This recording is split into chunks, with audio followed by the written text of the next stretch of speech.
జై గురుదేవ్, జై శ్రీరామ్. జై శ్రీరామ్. ఇవాళ మనం శారద గారు, ఉప్పల్ శారద గారు అనమాట.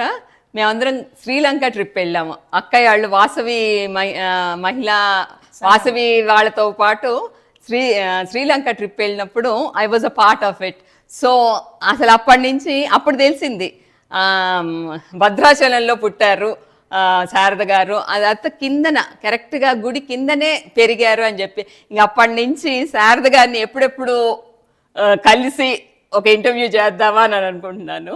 సో ఇప్పుడు ఆ టైం కుదిరిందనమాట. చెప్పండి మా రాముల వారి గురించి, భద్రాచలం గురించి. చాలా సంతోషం.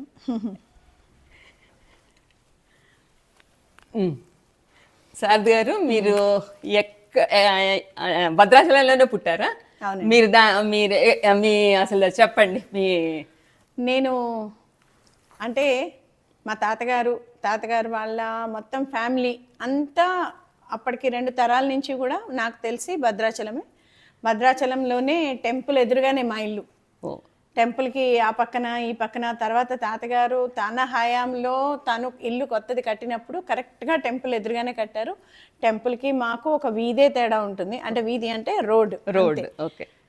మాకు మా అమ్మగారు విశాఖపట్నం దగ్గర అనకాపల్లి నుంచి, నేను అంటే పుట్టారా అంటే పుట్టడం అనకాపల్లిలో పుట్టాను కానీ పెరగడం మొత్తం భద్రాచలంలోని. మొత్తం అక్కడే రోజు మాకు దినచర్య స్వామివారి అభిషేకంతో సుప్రభాతంతో మొదలవుతే పవళింపు సేవతో కూడా మా ఇంట్లో రోజు సమస్తం వినబడుతూ ఉంటాయి. నిత్య కళ్యాణం వినబడుతుంది. స్వామివారికి చేసే సమస్తమైన కార్యక్రమాలు వినబడతాయి. అసలు అంటే మాకు ఇంకా రాముల వారు మా జీవితంలో ఒక పార్ట్ అంతే. ప్రతి ఏ కార్యక్రమం అయినా ఏదైనా మా ఇంటి ముందు ఆగుతారు. మా ఇంట్లోనే రాముల వారు ఉన్నట్టు మేము ఫీల్ అవుతాము. ఎవరు వచ్చినా ఒకటే అంటారు, అబ్బా మీరు ఎంత అదృష్టవంతులండి, మీరు ఇంటి ముందుకు రాగానే గుడే కనబడుతోంది. ఇంత అదృష్టం, అది ఇంత మంచి రామాలయం ముందు ఉండడం అనేది నిజంగా అది ఏనాడో చేసుకున్న పుణ్యమని, సుకృతమని.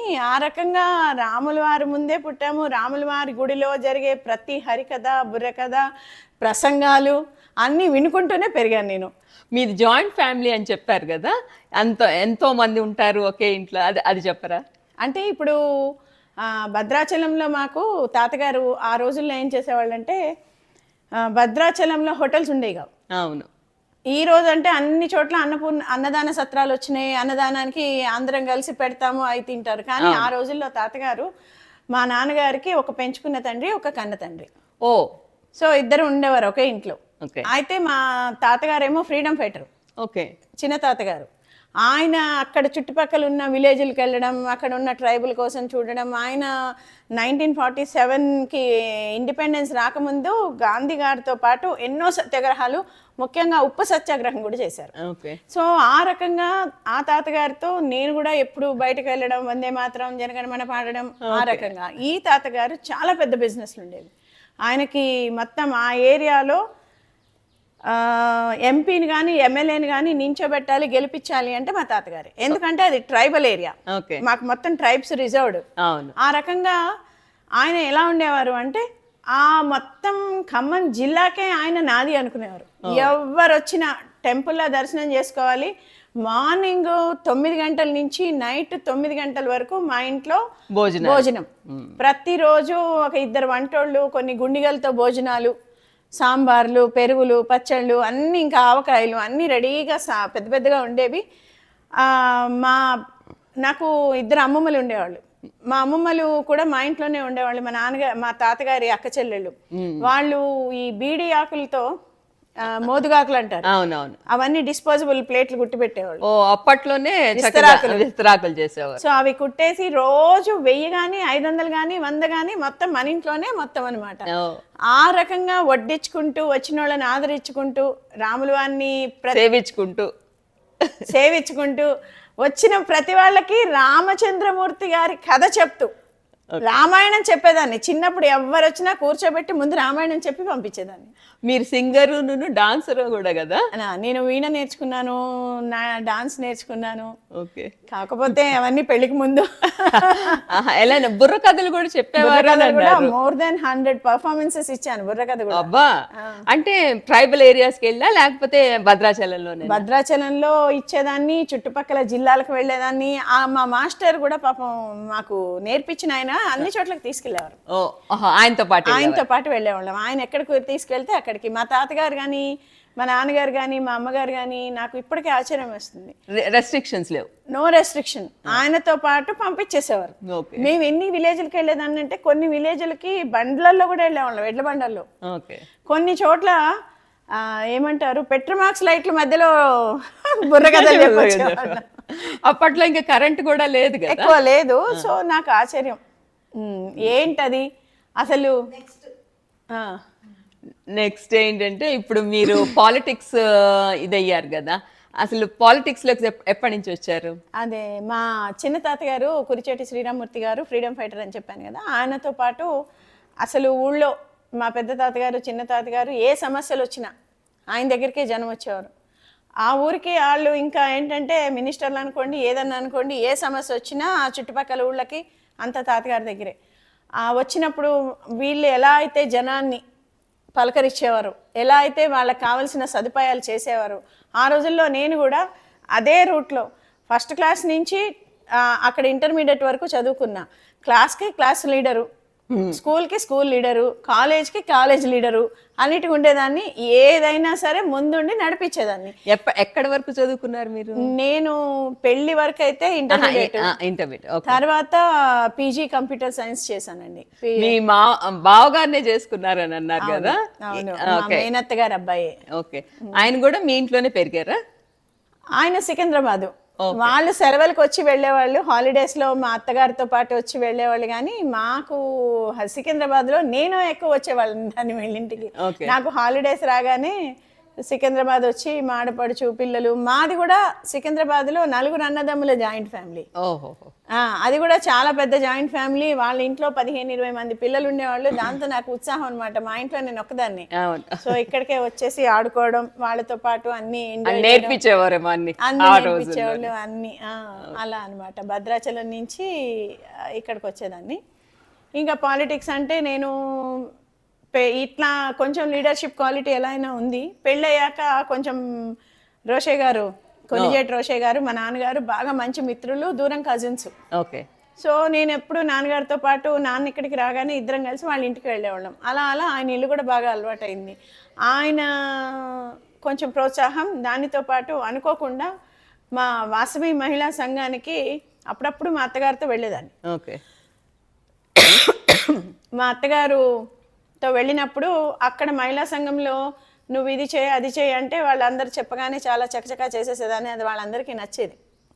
ఓ బాగుంది, ఈ అమ్మాయి బాగా చేస్తుందని. ఒకసారి నన్ను చిల్డ్రన్స్ డే చేయమ్మా అన్నారు. చిల్డ్రన్స్ డే చైర్మన్గా నాకు అసలు ఏం తెలీదు.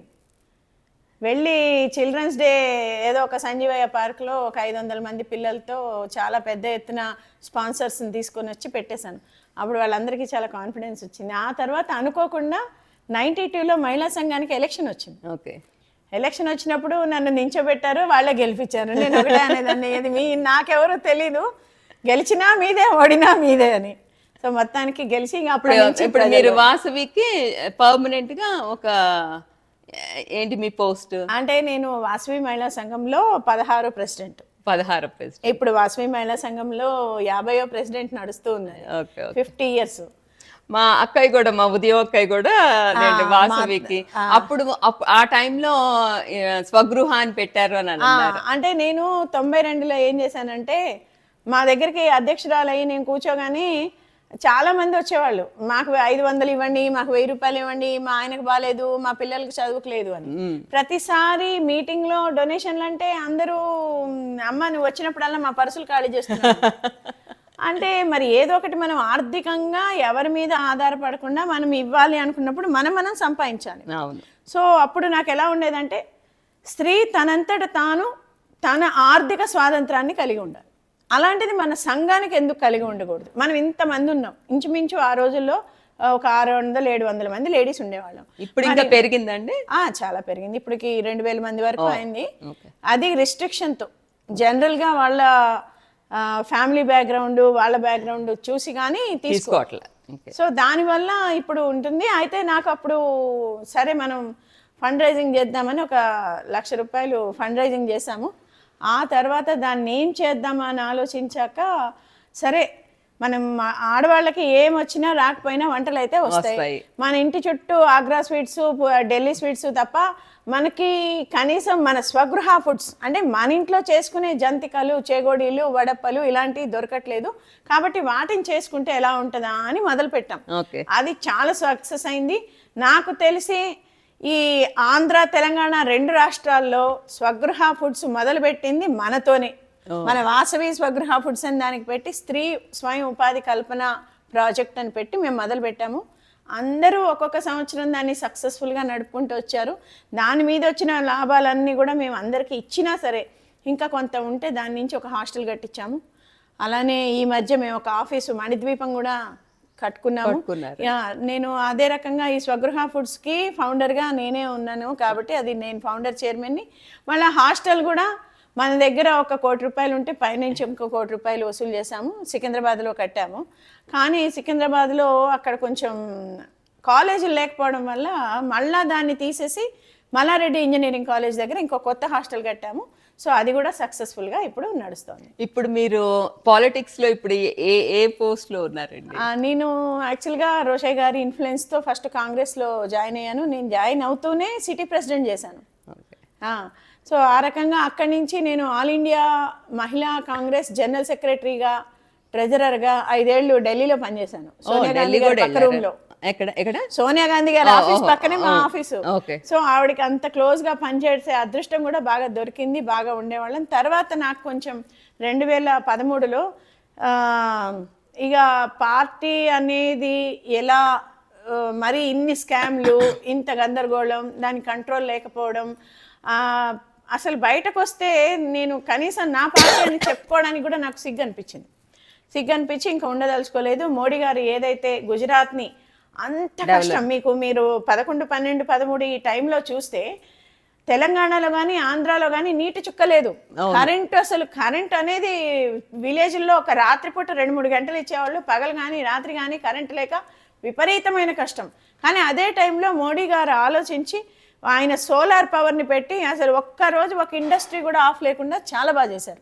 అది నాకు చాలా బాగా నచ్చి మోడీజీ ఏదైతే ఉన్నారో నేను నేషనల్ పార్టీలో మాత్రమే జాయిన్ అవుతాను. ఎందుకంటే నాకు నేషనల్ పార్టీస్ అంటేనే ఇంట్రెస్ట్ అని చెప్పి ఇక్కడ టీఆర్ఎస్ వాళ్ళు కూడా చాలా పిలిచారు, అక్కడ బీజేపీ వాళ్ళు కూడా చాలా పిలిచారు. కానీ మోడీ గారి ఆయన ప్రభావంతో నేను అక్కడ జాయిన్ అవ్వడం జరిగింది. ఆ రోజుల్లో బండారు దత్తాత్రేయ గారి ఎలక్షన్ ముందుండి నడిపించడంతో వారు గెలిచారు. అక్కడ మోడీ గారిని కలవడం జరిగింది. అసలు నిజంగా ఆయన చేసిన పనులు చెప్పాలి అంటే మీకు 1-2 గంటలు, ఎన్ని ఏళ్ళు పట్టినా ఒక 2-3 ఇష్యూలు చెప్తాను. ఒక మనిషి ప్రైమ్ మినిస్టర్ అవగానే ఏవో పెద్ద పెద్ద ఆలోచిస్తారు, కానీ ఆయన అవన్నీ ఆలోచించలా. ప్రతి ఆడవాళ్ళు ఇంట్లో బాత్రూములు లేక చెంబు పట్టుకొని బయలుదేరుతున్నారు. ముందు ప్రతి ఇంటికి బాత్రూమ్ ఉందా లేదా చూడండి అన్నారు ఆయన. Very good. సో ఫస్ట్ చేసిన పని ఆయన ప్రతి ఇంటికి ఒక టాయిలెట్ ఇచ్చారు. అది ఎందుకంటేనండి వాళ్ళు అది అనుభవించారు కాబట్టి దే విల్ నో ద ఏంటంటే సిచ్యుయేషన్ ఏంటి, ఎవరికి మామూలు పర్సన్స్కి ఏది కావాలి ముఖ్యం. అవును, అది అంటే ఆయన అప్పటికే 3 సార్లు గుజరాత్ సీఎంగా చేశారు. అవునవును. సో అయినా కానీ ఆయనకి దేశం మీద, సామాన్య ప్రజల మీద ఉన్న అభిమానం. తర్వాత ఆయన వెంటనే ఇంకోటి ఏం చేశారు తెలుసా, ప్రతి మనిషికి బ్యాంక్ అనేది చాలా అవసరం. ఆయన వెంటనే అది అనుకొని అసలు ఆ రోజుల్లో బ్యాంక్ అంటే డబ్బున్న వాళ్ళకే బ్యాంకు. 10,000 రూపాయలు లేదే అకౌంట్, మామూలు అకౌంట్ కూడా ఓపెన్ చేసేది లేదు. అటువంటిప్పుడు బ్యాంకులకు అసలు సగం మంది కూడా వెళ్ళేవాళ్ళు కాదు. బ్యాంక్ అకౌంట్ ఉందంటే అదేదో పెద్ద బిజినెస్ పీపుల్ అయితేనే ఉండాలి అన్నట్టు ఉండేవారు. మన రూపాయి కూడా లేకుండా 0 బ్యాలెన్స్తో అకౌంట్లు తెరిపించారు. దాని నుంచే ఏదైతే పెన్షన్స్ కానీ ఏమున్నాయో దానికి అనుసంధానం చేశారు. దాని వల్ల కూడా ప్రతి మనిషికి ఒక ఏంటంటే ఆత్మవిశ్వాసం పెరిగింది. నేను కూడా ఈ సమాజంలో అందరితో సమానం, నేను కూడా బ్యాంకులు నేను మెంబర్ అయ్యాను, నాకు కూడా ఏటీఎం కార్డు వచ్చింది, ఏటీఎంలు వచ్చాయి. అదే టైంలో మీకు ఇంకో రివల్యూషన్ చెప్తాను. ఆ టైంలోనే 2G కుంభకోణం చాలా జరిగింది. అప్పుడు మనం ఒక్క కాల్ చేసుకోవాలంటే మనకు 10 రూపాయలు. అవునవును. మనకు చిన్న ఫోన్ ఉంటే చూసి చూసి కాల్ చేసేవాళ్ళం. 10 రూపాయలు లేదే ఒక కాల్ వచ్చేది కాదు. ఆయన వెంటనే కుంభకోణాలన్నింటికి సున్నా జుట్టి మొత్తం మనకు 100 రూపాయల్లో ప్రతి ఒక్కళ్ళ చేతిలో కాల్. అసలు మీకు ఎవరి చేతిలో చూసినా ఈరోజు ఈ మొబైల్ ఉందంటే దానికి కారణం మోడీ గారు. సో ఆయన ఆలోచన ఆ రకంగా ఉంటుంది. ప్రతి సామాన్యుడు కూడా ఇటువంటి వాటిని నెసెసిటీ అనుకోవాలి, దీన్ని లగ్జరీ అనుకోకూడదు. ఎందుకంటే ఇది కనెక్టివిటీ అనేది చాలా అవసరం మనకి, ప్రతి ఒక్కళ్ళకి అవసరం. ఈరోజు చూడండి, ఇదర్ ఆండ్రాయిడ్ ఫోన్సా, నార్మల్ ఫోన్సా, ఏ ఫోన్ అయినా సరే ప్రతి ఒక్కడి చేతిలో ఫోన్ ఉంటుంది. మళ్ళీ వైఫైతో ఫ్రీ వైఫై ఈరోజు మొత్తం అన్ని చోట్ల ఫ్రీ వైఫై ఉంటుంది. మీకు ఎక్కడో గేదెలు కాల్చుకునేవాడు మన వాడి చేతిలో కూడా, కుర్రాడి చేతిలో కూడా ఆండ్రాయిడ్ ఫోన్ ఉంటుంది. ఆ ఆండ్రాయిడ్ ఫోన్తో నెక్స్ట్ మీరు మళ్ళా ఫస్ట్ పోస్ట్ ఏంటి మీది? బీజేపీలో నేను ముందు రాష్ట్ర అధికార ప్రతినిధిగా జాయిన్ అయ్యాను. ఇప్పుడు ప్రస్తుతం వ్యాపార వాణిజ్య విభాగానికి కన్వీనర్ గా ఉన్నాను రాష్ట్రానికి.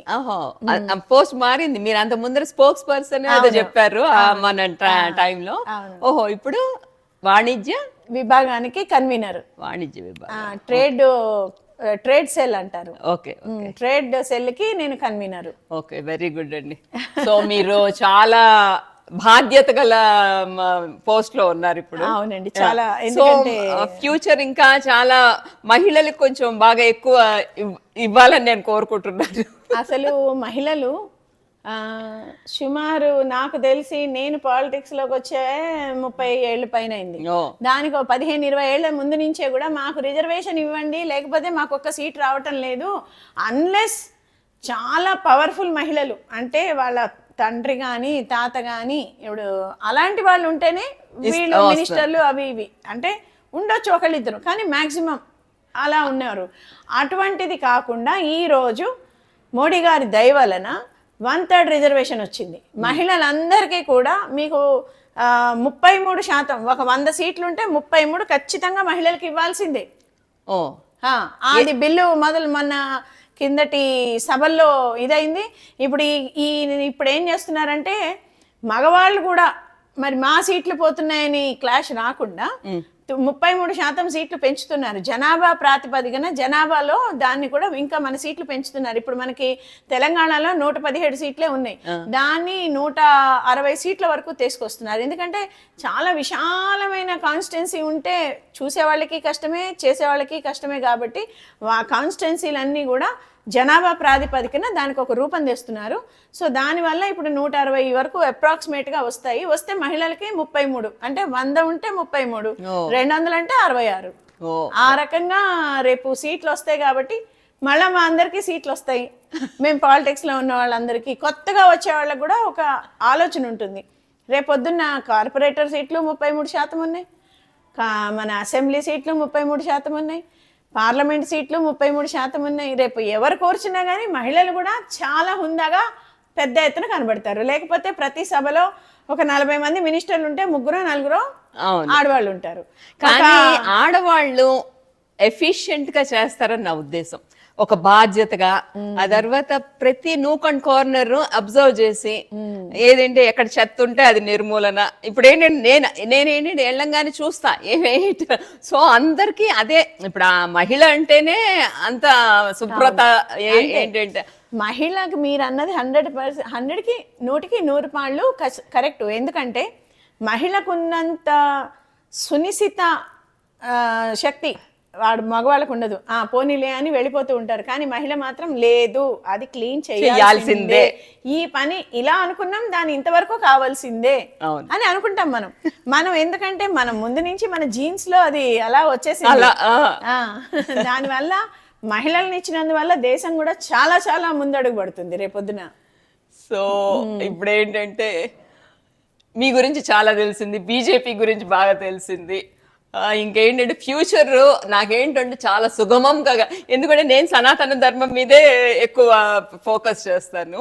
మళ్ళా తిరిగి రావాలి, మనం స్ట్రిక్ట్గా ఉండాలి. ఏంటంటే అమ్మమ్మలు నానమ్మలు మాటలు ఏంటి వినేది అన్నట్టుంది. అలా కాదు. ఏంటంటే వాళ్ళు బాధ్యత ఎందుకు అనిపించుకోవాలంటే మన రైట్ దారి వెళ్తున్నప్పుడు వాళ్ళే మళ్ళా చెయ్యాలని నా ఉద్దేశం. సో మనం ఒక మాట పడ్డా అయ్యో కోడలతోట అయినా కానీ మన బాధ్యత ఏంటంటే అది వాళ్ళు తప్పుదారి వెళ్తున్నప్పుడు మనం చెప్పాలి. ఇప్పుడు ఏంటంటే ఒక్కొక్కళ్ళు ఇల్లు అండి క్లస్టర్స్లో ఉంటాయి.